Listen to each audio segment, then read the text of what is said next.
Hey, that went on for longer than I thought, that one. It was. I was sat there thinking, what's going on? I thought he'd broken. I was like, oh my God, what's going on here? What's happening? What's happening? Well, you're live, you're here, you are on Hair Talk and More. I'm Keith Owen. And I'm Michelle Marshall. And welcome. Hair Talk Live. It's been you. Well, you've had a busy day, haven't you? You've just literally come off the back of something else, haven't you, Michelle? Yeah, it's been well, actually, that was really interesting. Acidic bonding concentrate for Redken's back bar launch. So they were talking to scientists, they were talking about some of the marketing people and just reasons behind the product being launched. It was really interesting. Are you allowed to talk about it, or is it all a little bit secret still? No. It was literally off an email that Redken sent. It was nothing. I think it's launching in the US, but I just got a generic email that you get from any sort of things you're signed up to a newsletter, and it said there was an event. It's because she's really popular. It's because you're really popular. Oh, it's because I'm popular. Well, with all these subscribed websites. Probably, that's it. But I mean, it's great to hear because I mean, too many things. Well, there's nothing wrong with that. I think the thing is, it's really nice because we were talking about acidic bonding concentrate last week, weren't we? We had a conversation about that. Was it last week or the week before? I can't remember. It was bank holiday. I know it was the time before that. Yeah. But it's nice to hear that it's going on, and certainly in Salon we've been using it loads. So I'm looking forward to your colour tonight. I know it's really going to be exciting to see how you're going to approach how to place the colour, what to do with the colour, why you chose the colour. Have I left anything out? No, I think you've covered it, all bases, Keith, all bases. But no, I can a little sneaky about the event that I just attended. They were talking a lot about the fact that they've been given a rating where to see how sustainable they are, and it was quite interesting to see that all of the new packaging for all of the new products that are being launched are going to be post-consumer recycled plastic, and that they've been given a grading of silver. And the people who, I can't remember what it was called now, it's called, did I write it down? Anyway, if post-consumer, is that just mean that stuff that people are throwing away that they're not using? Yeah. So if it's recycled plastic, it means that what you've got is recyclable. So it's got the ability to be recycled. But if it's post-consumer, it means that somebody has put it in their recycle bin. It's gone off to the recycling depot or wherever they are, and they're now using that plastic to make their packaging, which I think is really good. Really good. That's quite exciting, isn't it? Because that's almost, you often see these things. I don't know, I watch these programs on TV where they'll show you the journey of a plastic bottle from from getting it through, and now we're actually seeing them on the shelves and into your bathroom and stuff. It sounds like it's to actually know that Redken are involved in that, and they've done really well by the sounds of it in regards to how they're doing it. It's nice to see that that's gone full circle, and that recycled stuff that you often look at and think, well, the bloody hell is that going to get here? Where does it go? What happens? Does it actually get anywhere? Is actually, there's proof in the pudding. So that sounds really good. That's right. That's what's really interesting, isn't it? To see that actually a company, a corporate company, are actually using the plastic that's for good use, to be able to, for us to, and then of course it goes back in the system, so we then put it into the recycling, and so it just keeps going round and round. I think it's really good. It's a massive thing, because we're going off on a slight tangent here, but I was saying this to one of my clients the other day. There's a lot of responsibility put onto us as consumers of products to be able to put into recycling bins and stuff like that, and I do think we have a duty to do that. However, I think companies have a duty to provide products that are recyclable, so that you can then go and do it. And it then means hopefully we'll just have one bin rather than 15,000 bins for different things that you put it in, because everything to be recyclable, because it's coming straight out of the factory. in a recyclable packaging. So yeah, save having 25 bins stuck on the side. Yeah, exactly. I think it's so much easier. I mean, we don't have that. I know that it's a whole subject, isn't it? But I know that every county or every country has a different way of doing their recycling. And for us in Cardiff, not in, like, if you went to the next town or city across, they do it differently. For us, we just have a bag for recycling, plastics, glass, etc., and then a bag for rubbish, and then your food waste. That's it. Whereas my sister-in-law in the next city or town across, they have, she's got about 4 or 5 different things. She's got to put different things in. And I'm like, really? No, we've got it quite straightforward. But I guess it depends what, maybe we're not having the things recycled as much. Yeah. Or maybe they get more, I don't know, nuances of recycling. I don't know how. Nuances. I knew you'd get that word in there somewhere. I love it. How do you just... But look, tonight, I mean, we want as many questions as possible, because Michelle's going to be doing a fab colour in a second, and I did put something up about how brilliant Michelle is at her colour work, and it's a really good opportunity to find out a bit more about why Michelle colours the way that she chooses to, and the colour placement and where she decides to put the colour. And it means that you can get a lot more out of this time spent with us. So I really do implore you just to use the comments bar. I'm going to be sort of comparing for Michelle. So I'll be the one that putting the questions to Michelle.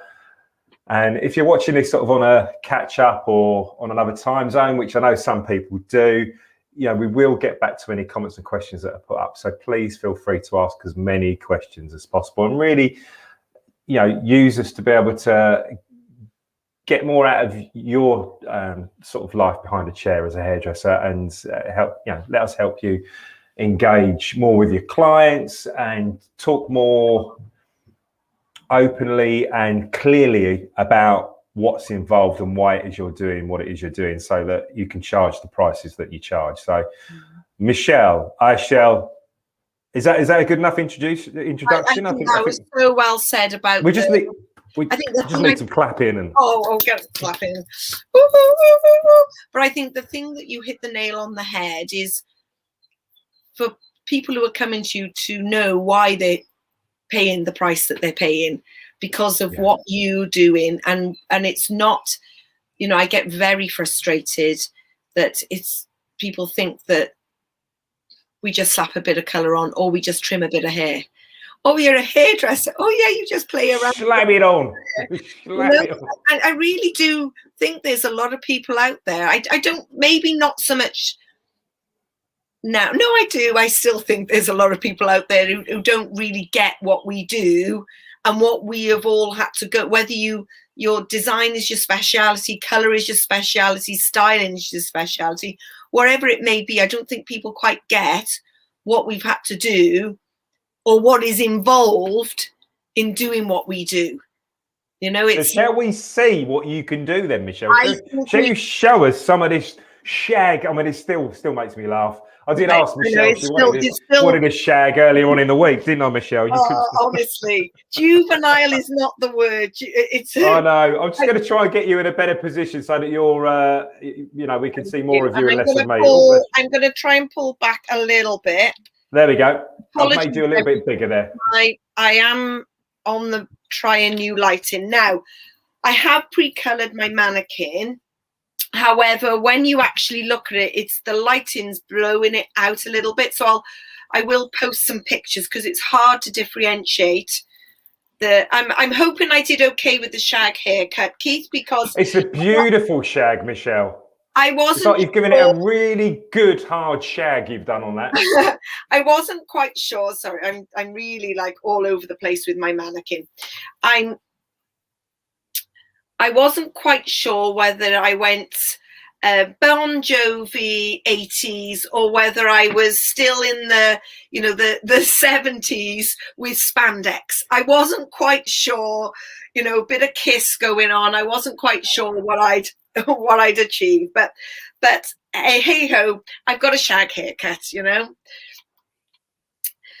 like thinking about colouring, when you're colouring something that's maybe a little different in shape from what you may be used to, because, would you agree, and pop it in the chat bar, whether you're listening or watching later, would you agree that often now in this current time, hair is long, hair is centre parted or side parted, and all of the colour is very much focused around the front. And that still can be true of this type of haircut, but often we're not quite sure how to tackle this type of haircut and not make it look like it's very dated, or that you're just throwing a few foils in.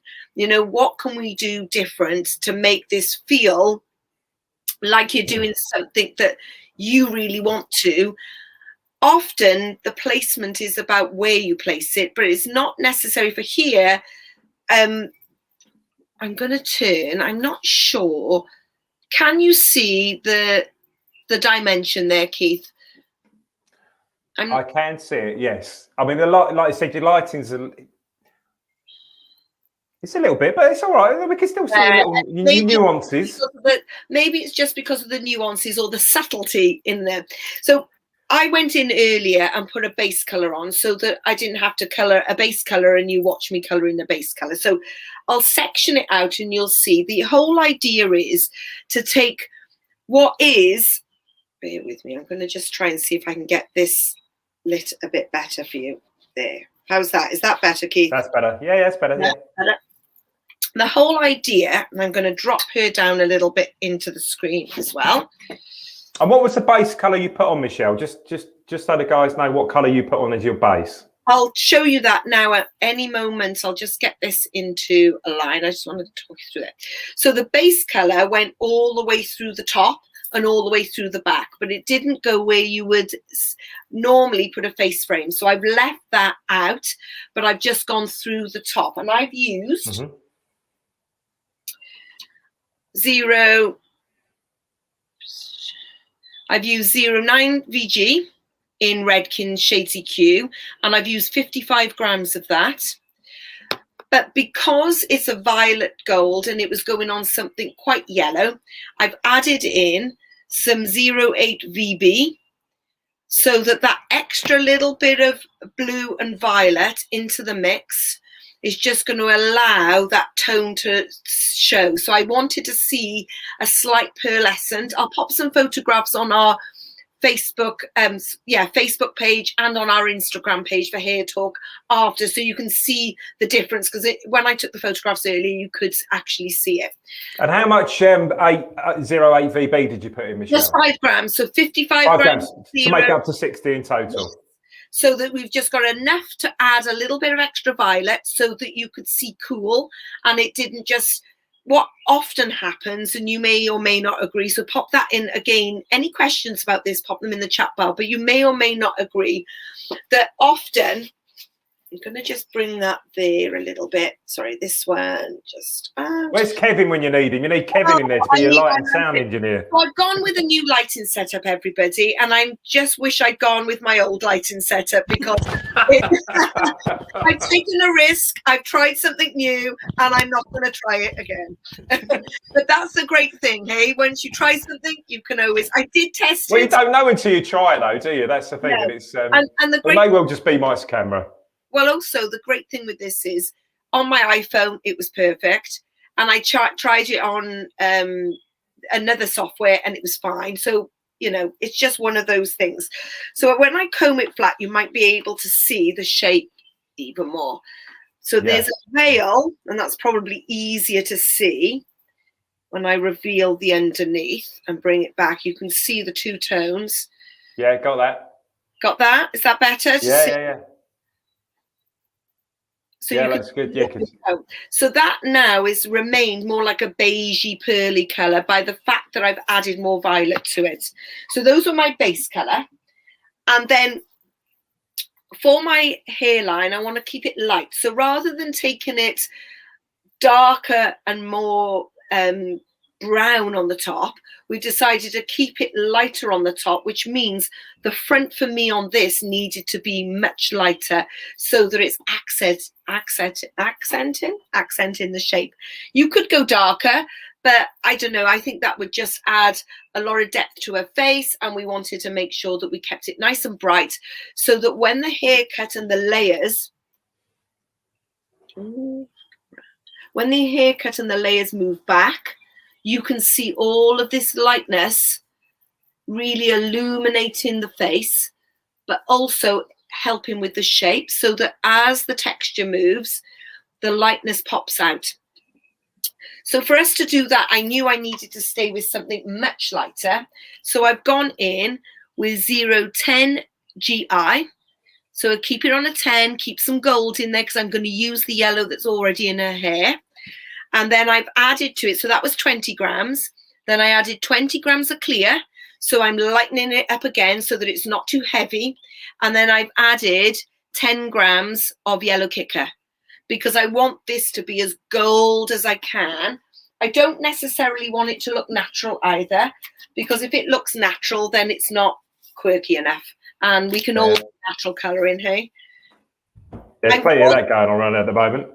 Exactly. So let me just get that right. So you've got 010 GI, 20 grams of that, and the same of clear, and then 10 grams of yellow kicker. Is that right? Yes. Oh, so cool. 20 clear, 20 of clear, 20 of, did I say it? No, 20 of clear, 20 of 10 GI, and 10 of you've got it spot on. Yeah, I've just put it up in the comments as we're going along. So I'm just trying to put this up just so that weve got some record of it up there for people as well. Now I'm going to bring this center to camera, and then let's get this looking better. Okay, bring her down. So I'm going to show you, I'll color the one side, but what I want to show you is the technique. So it's an easy, quick technique that doesn't actually take loads of foils, loads of sectioning. It's just utilizing the fact that you've got a fringe and you're coloring under the fringe. So is this something you've come up with yourself, Michelle? Have you seen something similar to this? I mean, where do you get your inspiration for this? Some inspiration slides. It actually is the inspiration slide that we used when you did your shag haircut. Okay. So once I've sectioned it, I'll show you that, because that will be where I got the thought, well, actually, that could really work well. When you think about what I've got, or what we're seeing with a lot of people with a lot of strength around the front, this is taking that and putting it underneath the fringe. So when I pull it across, you can see you've got quite a big place at the front that's left out. And if this was long hair and it's the center part, you'd have a mini piece or a face frame. Yeah. The only thing that makes it not be a mini piece or a face frame is the fact that we've got a fringe. So we're using the same technique. However, the big difference, come all the way around, is that rather than it just being at that front, it's going all the way to the back. So I'll section this bit out of the way. I'll do this as I'm going so that you can really see the shape. So turn that around. So that rather than it stopping, rather than I see your face, Michelle. You're like, oh, this way. Oh, that way. Lighting. Damn you. Damn you. It's the trouble that it comes and goes sometimes, and you can see it, you're like, and you think, my gosh. So coming behind the ear, and you can see that's a big amount. That's almost all of the side and the front. Then we're taking it diagonally back, and we're taking all of that. So it's a really big, it's almost up to the occipital bone, a big area. And then we're stopping. I'll show you now. If I turn that around, you can see we're stopping sharp. Okay, yeah. But and would that change at all depending on the look that you want to get? The how big or how? Absolutely. So that stopped really short of the center, so that middle part that's right in the middle of the center would have none of the undercolor on. That would be all of the base color all the way down. So you've almost got it following and sitting around the shoulders, but it's giving you some depth. So if this was a brown, you'd have a really nice, strong, weighty, especially for fine hair, of dark there. But then on the other side, we've done it slightly different, where I've kept the strength around the front. She's stubborn, isn't she? She doesn't like moving, that one. Bloody stubborn today. But this time, rather than keeping a really big amount, oops.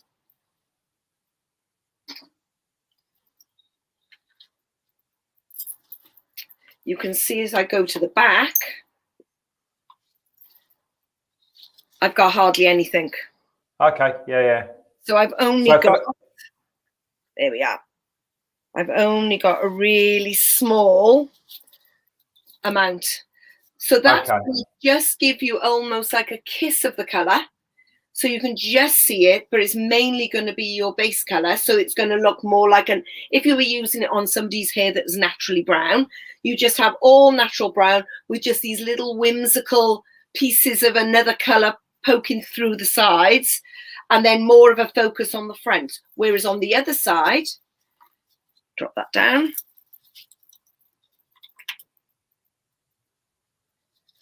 On the other side, it's really big and bold. So you'll get a completely different look. Yeah, the main thing that comes across to me when you're talking about this is the fact that you're planning your section size regarding on the how much impact that you want. It's not just a case of, oh, I'll do a section from, you know, center front around to center back because that's what I feel like doing. It's you've put some thought in before you've started. And you almost can see, Keith, when I bring her back to center, I'm going to take that because I'm going to just pop the color on the one side so you can see how bright the color is when I pop it on. But this is no more than a global color application. It's just more about the sectioning, the top to the bottom, so that you've got two different amounts.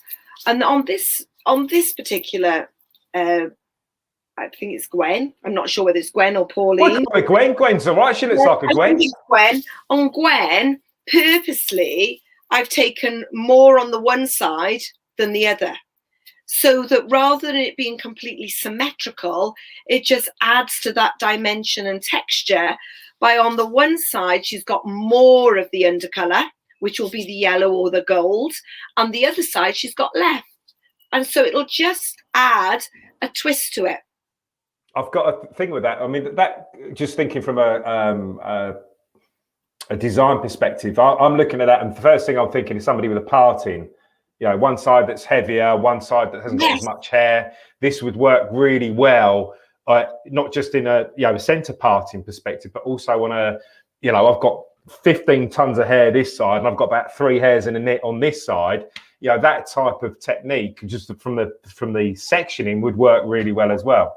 Absolutely, and also when you're deciding how deep, look at just like you may or may not do. So I'm not, saying that you are not doing it, but I just want to, we often say things and we're like, well, I don't really want to, teach a dog to suck eggs or a chicken to suck eggs. What is it? Is it a cat to suck eggs? Who's sucking eggs?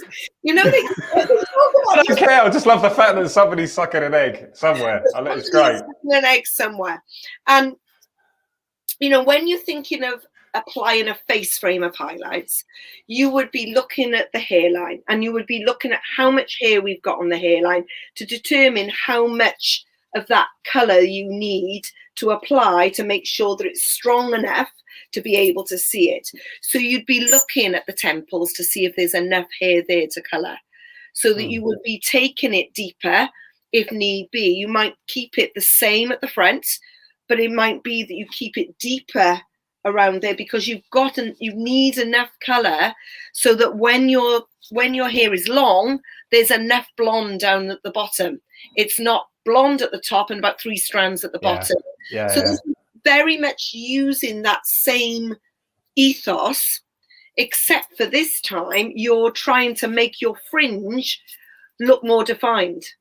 So this undercolor is creating the shadow. So if you've got somebody who's got really fine hair, you might say, well, I'm going to actually go darker and deeper, or richer and warmer underneath, because that's going to give me a really weighty line and make my fringe look fuller.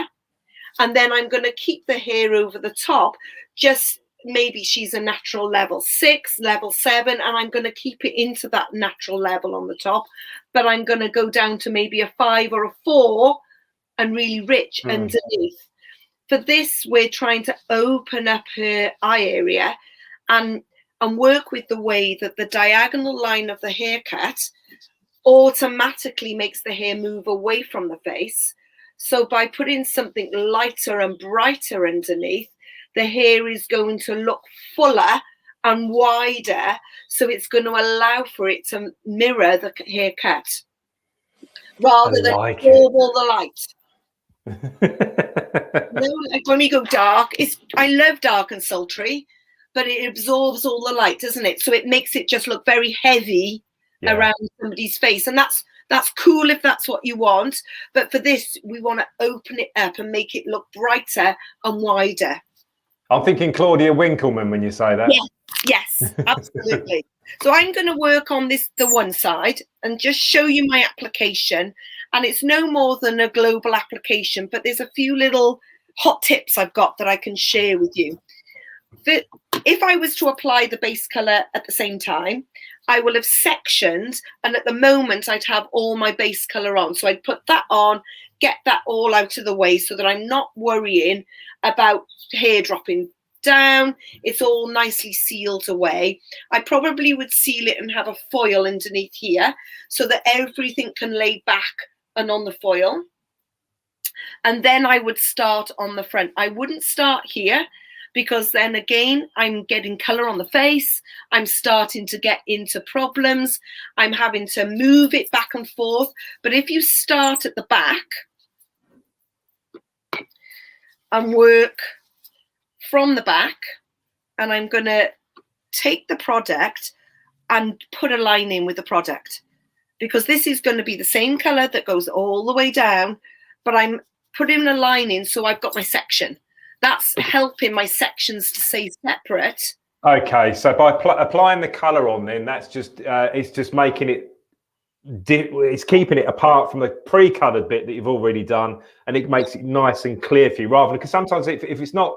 And do you find that saturation has to be really on point with that? Otherwise, it starts to bump up a little bit, and it won't lay as flat as you want it to.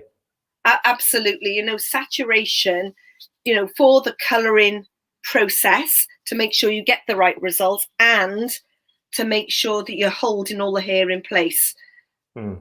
But a great tip, if you're putting color on and the hair is quite porous and maybe you've treated it but it's still quite porous, if when you apply it, and you're applying especially darker hair, if I apply it and keep my brush flat, I'm going to apply a horizontal line or a diagonal backwards line, but it's still going to be a demarcation line.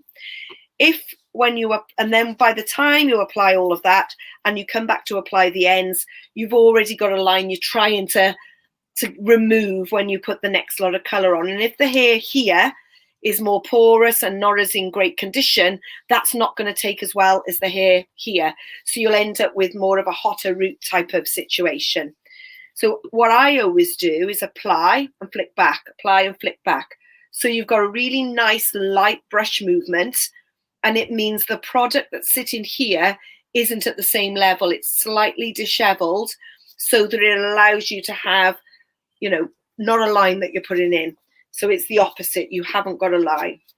And then well, the way you're saying about it flicking back like that, it's the way the hair cuts, it's the way everything's going. So there's some sort of, even though it's a really subtle thing, to me it seems like you're looking at the way that diagonal back line goes, and just by that little flick, you're going with that. Is that a conscious thing you're doing?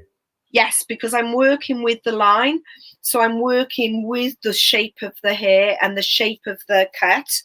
If I was to be applying two formulas, then that would work in my favor, because if I applied for example, I might go 2 levels darker on the root area, and I've applied it and we've gone 2 levels darker. Oops. She's off. I'm off.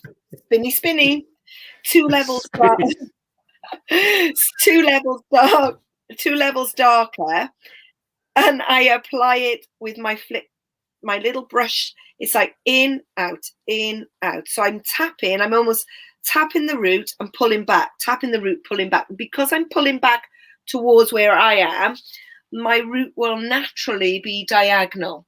So your body position's really important then on this as well. Then I know you're facing the camera, but is your body position helping out on this? Then would you say? Yeah, absolutely. And if I'm applying color, I would apply it where I am now. I would move a little bit, and I'll move to show you. But where I am is I would apply it so that everything, you can see it's twisting and sitting back.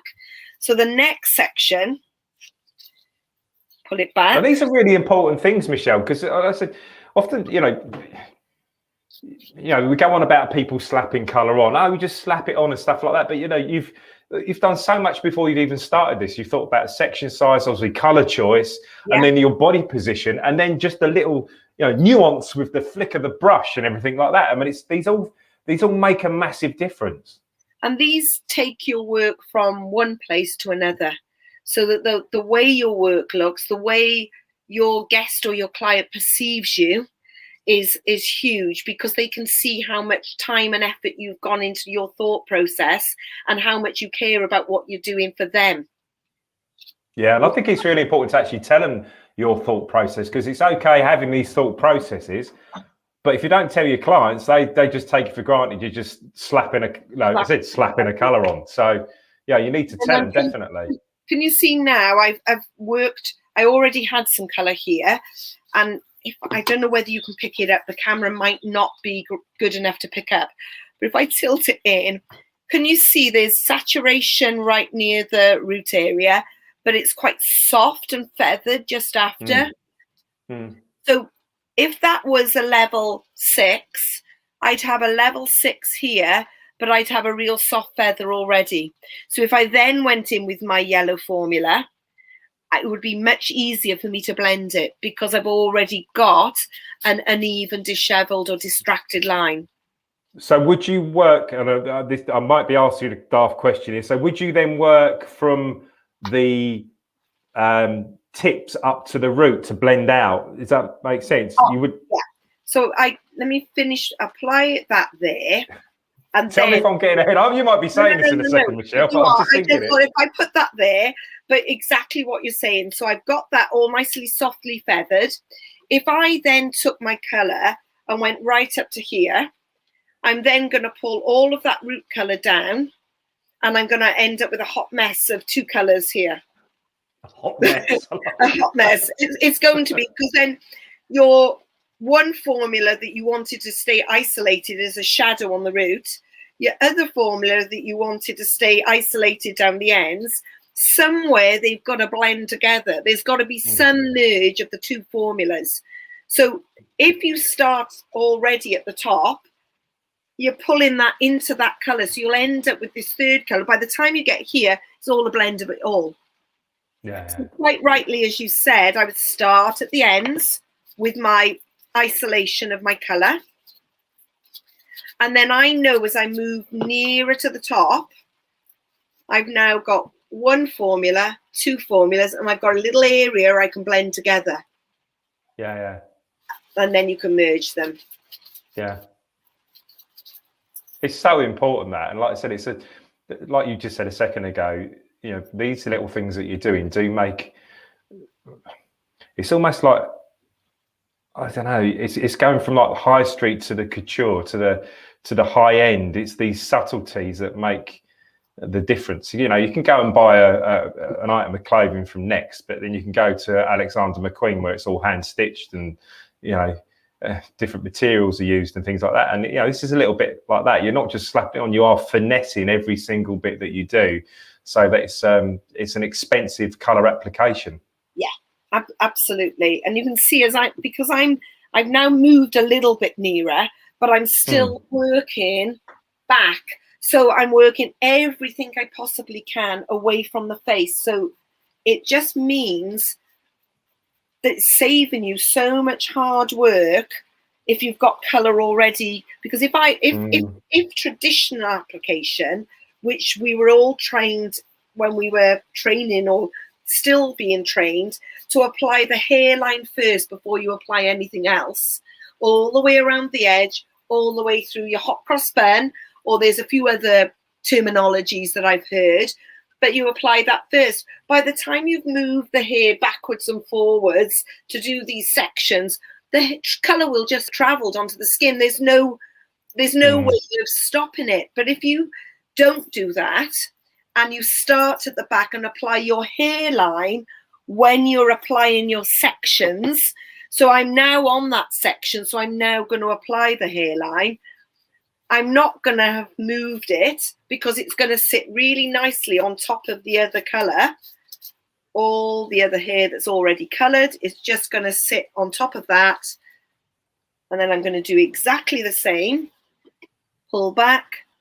I can go really neatly up to the hairline and not colour anywhere. There's nothing worse when you get that sort of gravy stain tint mark around the hairline and you got to go like buggery to try and get the flipping thing off at the end of it. We've all had it. It's not this app. The way I apply is only because I've been there. It's a long time ago since I used cigarette ash. I was just thinking that for those youngsters out there, years and years and years ago, if you didn't have any solution to take away colour off the skin, what you would do is you get one of the smokers in the salon to go and quickly smoke a fag as quickly as possible, get some ash off, and you'd wet. Was it just wet the ash, wouldn't you, Michelle? Well, yes. What we would do. Or did you put any washing up liquid with it? No, we had a little cotton wool ball, pop it under a bit of water, dip it in the ashtray, and then way to go. Smelled great as well. You can't smell like a pub by the time I left. Thank God we don't have to do that anymore. What we would do, just so you know, that we wouldn't really do it in front of a guest or a client. They would be at the backwash. They would be at the backwash, and we would. There was smoking in the salon then. I'm just going to lean over. I might just. You've reminded me of something we used to do when guys used to come in the salon. And again, this is something to bear in mind. Shampoos and products have become a lot better over the years, but you still get these really heavy wax-based products. So we used to use, this is when I was uptown, we used to use talcum powder and washing up liquid to get like Dax wax and black and white off. So you chuck a load of talcum powder on and shampoo it. It'd act like an abrasive to get it off. But that worked fairly well. And it smelt better than fag ash, I must admit. Yes. It was a very good technique, I have to say. I didn't use that one, the talcum powder, but we used to use washing up liquid or washing up powder. Yeah. That was a great one. Washing up powder and a little bit of water mixed to like a heavy paste. Apply that on anyone's hair that has been, that colour has grabbed on. Yeah. You definitely would. Now we know that it's not. Once I knew that it was because it was alkali, I realised the why, but at the time I didn't understand the why. I love it. You only ever learn from your mistakes anyway. I think that's the thing with it, with anything. So it's great that we've learned something from that. So how have you getting on with that, Michelle? So we've gone off on a bit of a tangent there. So show you where my sectioning is. I actually want to bring it down here a second. Sorry, bring it forward so you can see. Ooh, where's she going? Where's she going? There she is. Right, let me just. She's don't want to tighten it. Okay. There we are. So you can see that that's from the center part in. and I've followed it all the way around. So as you see her, follow it all the way around. All the way around. You can see that's most of the side. So it goes back about 1.5 inches.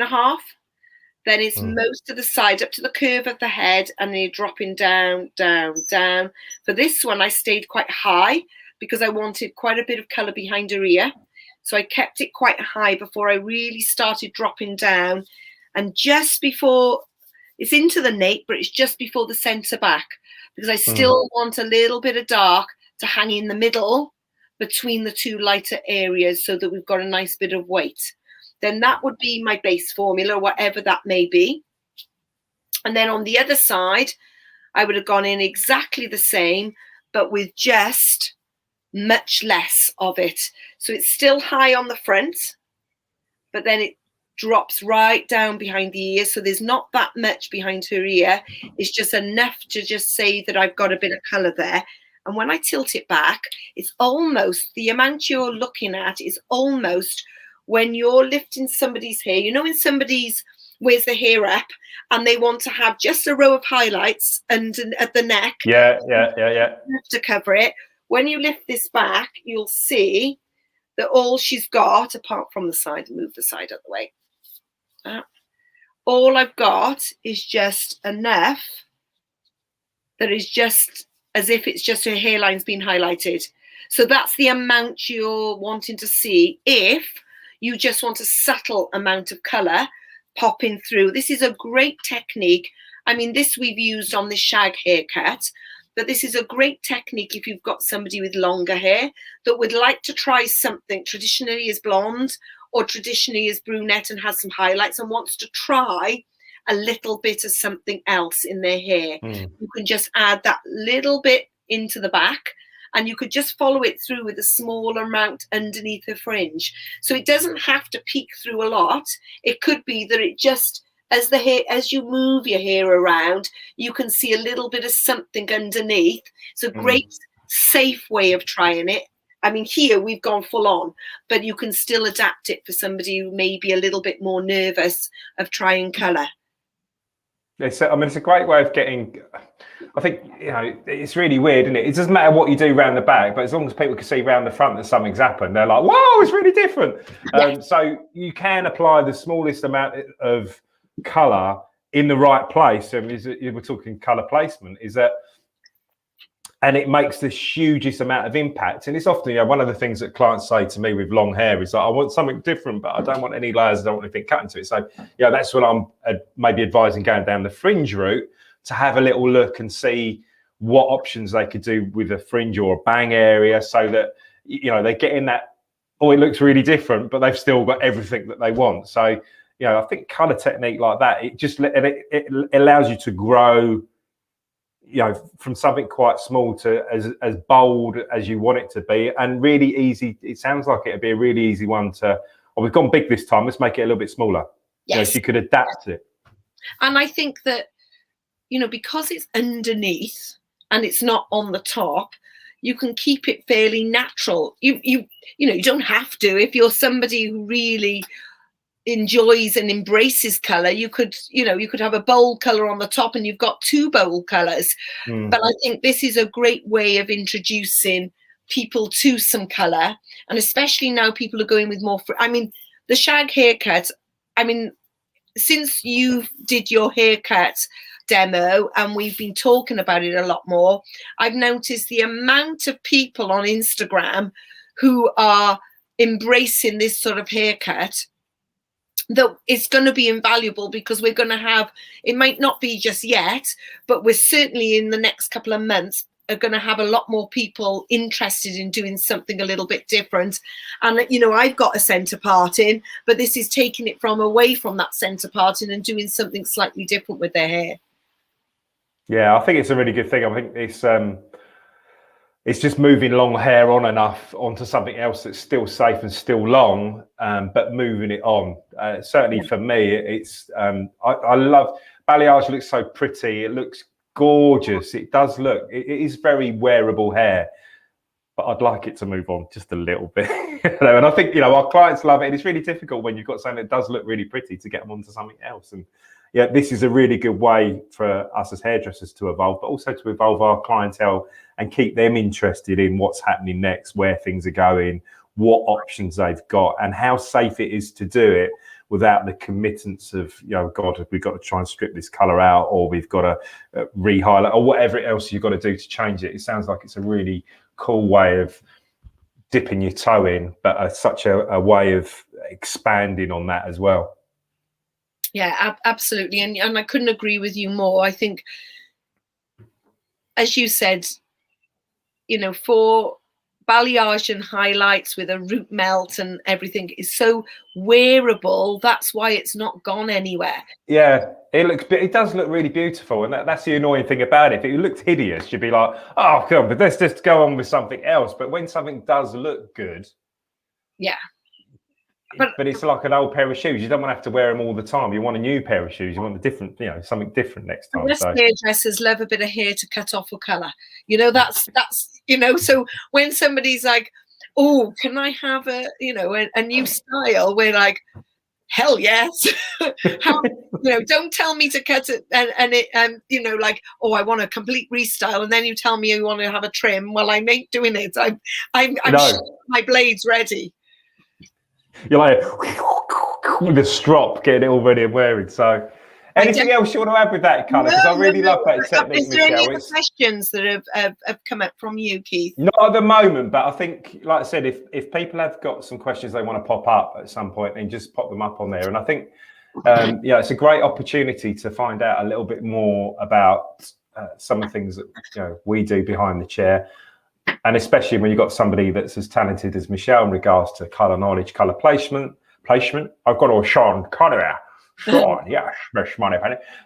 It's a really fantastic way of you sort of picking our brains a little bit. So if you haven't yet, or if you are in the future, just drop some comments in and we'll get back to you about that. So it's been a great evening. Thank you for all of that, Michelle. Anything you want to add before we say goodbye to these fabulous people? No, just thank you for tuning in. As Keith said, drop any comments. If you watch it in replay, we still check our page. Please go over and subscribe to our YouTube channel. We would be very much appreciated. The more you subscribe, you'll get notifications. We've got so much lined up to share with you and be able to give you so many tools that will help you when you're behind the chair.